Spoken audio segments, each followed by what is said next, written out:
আসসালামু আলাইকুম এভরিওয়ান, কেমন আছেন আপনারা? আশা করি ভালো আছেন। তো আজকে আমি আপনাদের ব্লড স্টেক গেমের সব থেকে ইম্পর্টেন্ট একটা সেটিং দেখাবো, যেটাতে আপনাদের এই কারেন্সি কিন্তু খুবই নিখুঁত বানাইতে পারবেন। এই সেটিংগুলো অন না করলে আপনি যতই চেষ্টা করেন আপনি কিন্তু পারবেন না। তো চলেন বেশি দেরি না করে ভিডিওটা শুরু করা যাক। তো বেশি কথা না বাড়িয়ে সেটিংটা শুরু করা যাক। তো সর্বপ্রথম আমরা সেটিং আইকন চলে যাব, এটা ডান দিকের উপরের সাইডে থাকবে। আমরা এখানে আসার পরে বেসিক মোডে দুইটা সিস্টেম দেখতে পারবো, একটা সিম্পল একটা অ্যাডভান্সড। তো আমরা সর্বপ্রথম সিম্পল আইকনে চলে যাব অ্যান্ড ফার্স্ট অফ অল আছে লেফট ফায়ার বাটন। মানে লেফট ফায়ার বাটন এটা যদি আপনি ওপেন করে থাকেন তো আপনার বাম হাতের যে ফায়ার বাটনটা সেটা অন হয়ে যাবে। আর অন হয়ে লেডিস যদি আপনি করে থাকেন তাহলে স্কোপ অন করলে অন হবে লেফট ফায়ার বাটনটা, আর অফ করে তুলে অফ হয়ে যাবে। তো আমরা এটা অন করতে চাই, সেই জন্য আমরা ওপেনে দিয়ে থবো। তারপর রাইট ফায়ার বাটন, এটা আমরা হিপ ফায়ার করে রেখেছি।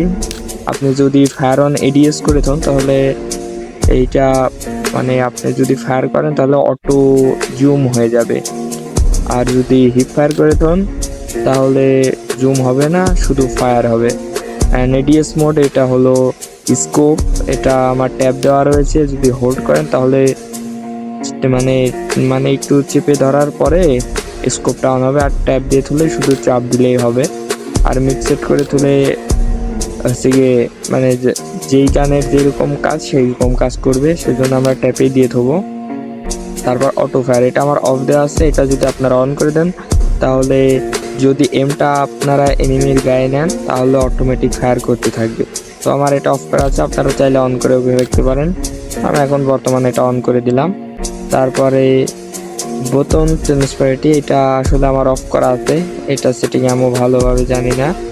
তারপরে গ্রাফিক্স ফিডব্যাক, এটা আমার অন করা আছে, এটা অবশ্যই অন করে খেলবেন, তাহলে আপনার গ্রাফিক্সটা অনেক মানে অ্যাডভান্স হয়ে যাবে। তো তারপর আমরা অ্যাডভান্স সেটিংয়ের দিকে চলে যাব। আর অ্যাডভান্স সেটিংয়ের দিকে প্রথমটা রাইট ফায়ার বাটন, এটা তো একটু আগে বললামই হিপ ফায়ার করা আমার। তো আমরা চাইলে ফায়ার অন এডিস করলে ফায়ার বাটনের ট্যাপ দিলে অটোমেটিক স্কোপ অন হয়ে যাবে। তোমরা যারা এভাবে খেলতে চাও তাহলে ফায়ার অন এডিএস করে খেলতে পারো, সমস্যা নেই। তারপর লেফট ফায়ার বাটনও বলেই দিলাম। তারপরে এই লেফট ফায়ার বাটন মোড, এটা আমার ফায়ার আমি বলে দিয়েছিলাম। তারপর আপার লেফট অন ফায়ার জোন, এটা আমার অফ করা, তোমরা অফ মানে অফ করেই খেলো। তারপরে স্কোপের এটা বললাম এডিএস মোড, এটা আমার ট্যাপ করা, তোমরা ট্যাপ করেই খেলতে। তারপরে অটো ফায়ার এটা একটু অন করলাম। তারপরে স্কিল কিওয়াইন্ডস, এটা আমার অফ করা। তো এটা তুমি যদি অন করে রাখো তাহলে তোমার যদি স্কিলের উপর ট্যাপ দাও তাহলে অটোমেটিক স্কিলটা ইউজ হয়ে যাবে, মানে তুমি। তো এটা আমার অফ করা ওপেন করা আছে, তোমরা চাইলে অফ করে ফেলতে পারো।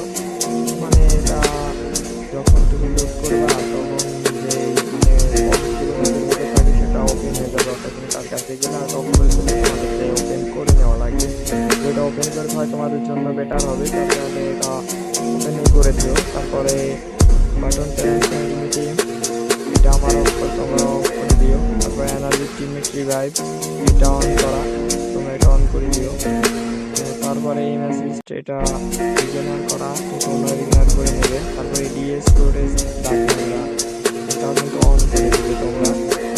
তারপরে এদিকে যে ফায়ার মানে যে সেটিংগুলো আছে তোমরা এই সেটিংগুলো করে নেবে।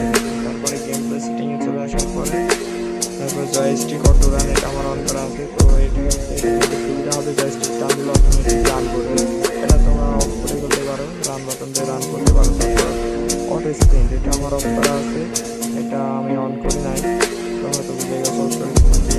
তারপর ভিজুয়াল মোড, তারপর এটা আমার ট্যাপ করা আছে, তোমরা অফ করে খেলতে পারো।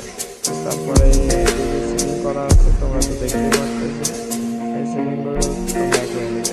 তারপরে ব্যাটালিয়ান হতে যাওয়ার পরে এদিকে যে height limit marker, height limit নেই, এগুলো সব অফ করা আছে, এগুলো অন করার কোনো প্রয়োজন নাই, কারণ এদিকে তো আমার পার্টনার থাকবে। তারপরে তুমি যেদিক থেকে আসবে সেদিককার মানে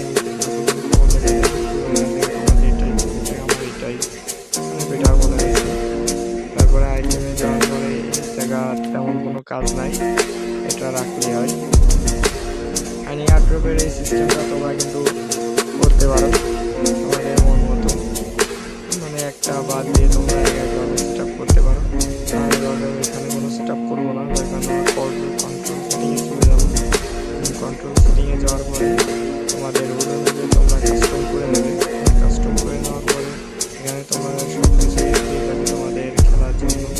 তারপরে এখানে auto return camera position speed in the reverse এটা আমার মিডিয়াম করা আছে, তোমরা করতে পারো। তো আমার মিডিয়াম যাচ্ছে, তোমরা মিডিয়াম বেটার হবে। তারপরে এখানে তেমন কোনো কাজ নাই। তারপরে এখানে সেন্সিটিভিটিতে একটু কাজ আছে, সেন্সিটিভিটি সুইচিং, এইটা সুইচ অনে দিয়ে দেওয়া, এটা কিন্তু আমার স্কোপিং অন হবে।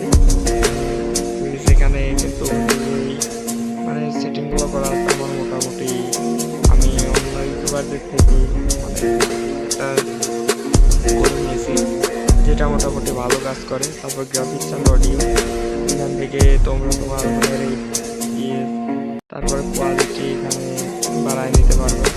তো আমরা দেখো এই যেটা তোমাদের এখানে ভালো লাগে, তোমাদের যারা লো ড্রাইভ মানে ডিভাইসের ফোন, তো তারা এখানে স্ট্যান্ডার্ড করে খেলতে পারো, আলাদা করার দরকার নাই। এখানে লো টো দিয়ে খেলতে পারো। তো আমার একটু মিডিয়াম ফোন, সেজন্য আমি মিডিয়াম স্ট্যান্ডার্ড এগুলোতে রাখলাম। তারপরে এইদিকে আর তেমন তোমাদের কোনো কাজ নেই। তো এই সেটিংগুলো করার পর তোমাদের গেমটা কেমন হবে চলো সেটা দেখাই। তো আমি একটা ম্যাচ স্টার্ট করে দিই। তো এখানে ম্যাচে ঢোকার পর গাইস তোমরা ট্রেনিং করার জন্য কিন্তু এই হরজন ম্যাচটা খেলতে পারো। এটা কিন্তু অনেক বেটার একটা ম্যাচ, এখানে তোমরা এনিমি পাবে অনেকগুলোই, তার পাশাপাশি এখানে তারা মোটামুটি খেলা পারে। তোমরা মিলে ঝিলাই কিন্তু এখানে মানে খেলা করতে পারবে। তো এখানে প্র্যাকটিস করলে কিন্তু এই সেটিংয়ের মাধ্যমে আপনারা কিন্তু ভালো খেলতে পারবেন। তো ভালো থাকবেন সবাই, আল্লাহ হাফেজ।